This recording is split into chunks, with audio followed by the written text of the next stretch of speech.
Hi everybody, it's John Lords from DiscoverSkills.com, and I've had some questions about an upcoming class that we're having called More Photoshop Elements, and so I thought I'd go ahead and just put together a little quick video slideshow about what the class is all about. Now, I want to start this by first talking about the class that we have typically right before this class, which we call Photoshop Basics. This is a class where we teach you basic image editing and talk about different terminology with editing and that type of thing. And what I specifically wanted to talk about here to start with was what we learn in that class that's called the basic image editing workflow. Okay, so let's take a look at this. First thing is that we teach is that your pictures are going to come from either a digital camera, a photo disc, an email message, somebody will send you a picture through email, or you're going to get them by scanning old prints, negatives, or slides in. Okay, now when you do that, with cameras, a photo disc, and email, the pictures are typically going to be a type we call JPEG. When you scan pictures in, you pretty much have your choice of the picture type. It could be JPEG or it might be TIFF.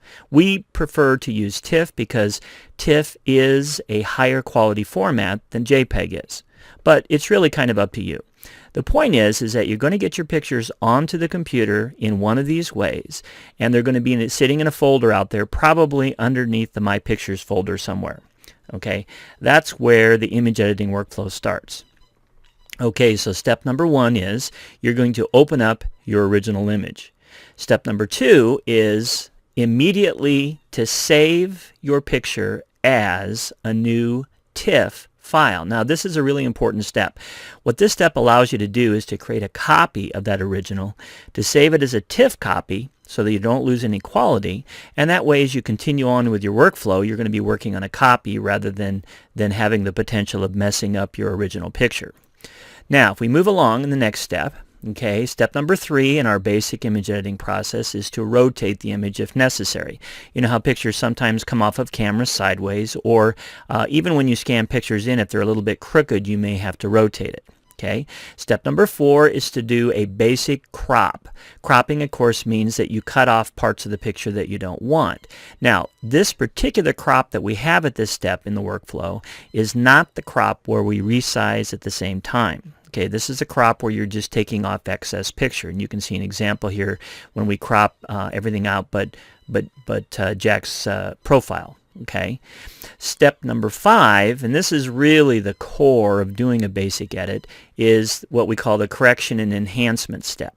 Okay, in that step, which is really a series of sub-steps here, you're first of all going to do this thing called levels.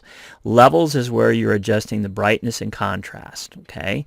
A lot of times when you adjust the levels, you also are fixing color at the same time. Probably 95% of the time when you do a levels on a picture, it also adjusts the color as well. Okay, then you'll be taking out any red eye that a subject in the picture might have, so you'll be removing red eye. And then finally, the last step as far as correcting and enhancing is to sharpen. So these are the corrections and enhancements here. Okay. Step number 6 is then to take that image you've been working on and to save it as a final TIFF copy. So basically what you end up with is you have the original copy you can always go back to, and then you have this final TIFF copy that you hopefully will be your perfect image that you'll archive and use for other things. Okay. Now, once you've gotten that all done, then if you decide that you want to use your picture for something, and usually it means you're maybe going to print it out or you're going to email it to somebody, then you need to do resizing. Okay, we leave resizing till the very end because resizing tends to mess pixels up a little bit, and we don't want to be working with messed up pixels as we fix our picture. So for printing purposes, when you resize, remember we have this thing called the rule of 300. The rule of 300 says that your printer likes to have pictures that are 300 pixels per inch. Okay, that's what that means. And then for email pictures, when you resize, what your focus is to make that picture fit on the smallest screen size that somebody might have. In this day and age, the smallest screen size is 800 pixels by 600 pixels. So, in other words, you're going to take this final step number 6 copy of this TIFF, resize it, and then use it either for printing or for emailing. Now, When you do that resizing, the last thing that you'll do then is you'll do one more save as of these resized pictures, okay? And you will save them for printing or save them for emailing. Remember, we do another save as simply because we don't want to overwrite this perfect TIFF we have here. Now, I know I quickly went through that, but the point of this was to show you this is the basic workflow that we learn about in our basic Photoshop class. And that leads me into talking about the More Photoshop Elements class. Okay, and that's really what I wanted to get to with this little slideshow I'm doing today. In the More Photoshop Elements class, we go from learning about the basics of editing, which this basic workflow that I just talked about, you can get good enough at this basic workflow to probably only take about, maybe 3 to 5 minutes per picture. And when you get really good, you can do all of that editing I talked about in a matter of a minute or two per picture. So it really is basic editing. It's kind of the day-to-day kind of basic editing workflow that you would have. Now, when you're talking about more Photoshop elements, in this particular class, we're really talking about you wanting to take the time to really do a restoration of a picture. And restoration can come in lots of different ways depending on the picture. For example, you may have some old faded family photos that you scanned in that are old and yellowed and they have creases and they have different types of things in them. Or you might have some prints from the 50s or 60s, you know, those old prints that you had, those Kodachromes or Ektachrome prints or slides or Kodachrome prints that have faded in color and kind of lost their luster. Or you may have a new digital picture right off of your camera that just, it's really, really important to you, but it definitely needs some fixing. These kinds of restoration projects are the ones that are not the basic editing. Well, they include the basic editing, but what happens is you end up spending a lot more time, and if I go back a slide here or two, you spend a lot more time going through these correction and enhancements phase. So what we do in the More Photoshop class is we really focus in on step number 5, and we learn a lot. We expand all of these different corrections, and we even add in one additional correction called cloning down here to teach you how to really take a picture and make it look its best. Let's take a look at a few examples of the kinds of things we do. Here is one of my favorites. It's called The Kids, and you can see in this picture here that we've taken out the discoloration. We've used levels to get a much better tonal range of the picture, and we've also cloned out imperfections. You can look at the before and after here, and you can see how we've taken out some of the scratches and smudges and no longer have those in the corner down there. In this picture, here's another one that's kind of an old family picture where we were able to, get a little bit better contrast, a little bit better brightness and contrast here, but also take out some of those facial imperfections here. And something we could have done, and we do sometimes in classes, we could literally lift this background off and put this lady on a different background so that we wouldn't have all this kind of noise back here as well.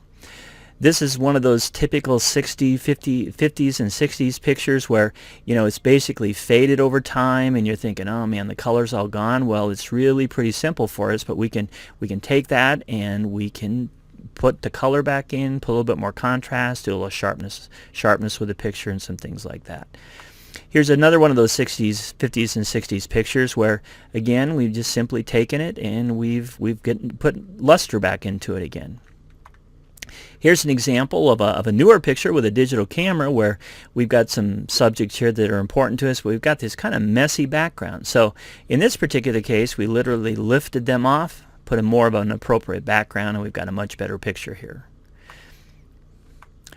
Another example of taking a picture and having a different background is we've got a balloon picture here that turned out really kind of nice, but pretty boring background. So we simply take this, we lift it, put it over here, do some brightness and contrast corrections through levels, and we've got a much nicer picture there. Here's a typical Polaroid shot. This was actually taken at the State Fair here in Nebraska a few years ago, and you can see that it was a decent picture, but we can sure improve the heck out of it. We took off the 4H border, and then what we did was we did a lot of brightness and contrast, levels types of things, and then notice we also faded out the background so that we had more of a depth of field. And here again is another example, and this is probably one of my favorite things to do on newer pictures, is where we've got a very, very busy background. You know, we've got a kind of a decent subject here and stuff, but we've got a very, very busy background. So in this particular case, we did a little bit of rotation, but then we basically de-emphasize this background, artificially putting in depth of field, and look how much better that picture looks. So those are some of the things that we do in the More Photoshop Elements class. And you know, again, as you look at all these different corrections here, these are the kinds of corrections that you won't necessarily do as a quick and easy basics and just get through them. These are the kinds of fixes that you typically will take a little bit more time on and spend more time on. And in the class, which is a 6-part class, we go through all of those different fixing types of features that I've shown you here, and really quite a few more. In fact, a lot of these fixes that I showed you here are the actual pictures, or some of the actual pictures that we use in that class. So I hope you got a little bit out of this, and if you are interested in taking the More Photoshop Elements class, we would love to hear from you. So just visit the DiscoverSkills website and look at the link in class schedule, and we'd love to have you sign up for the class. This is John Lorsch from DiscoverSkills, and we'll talk to you again soon.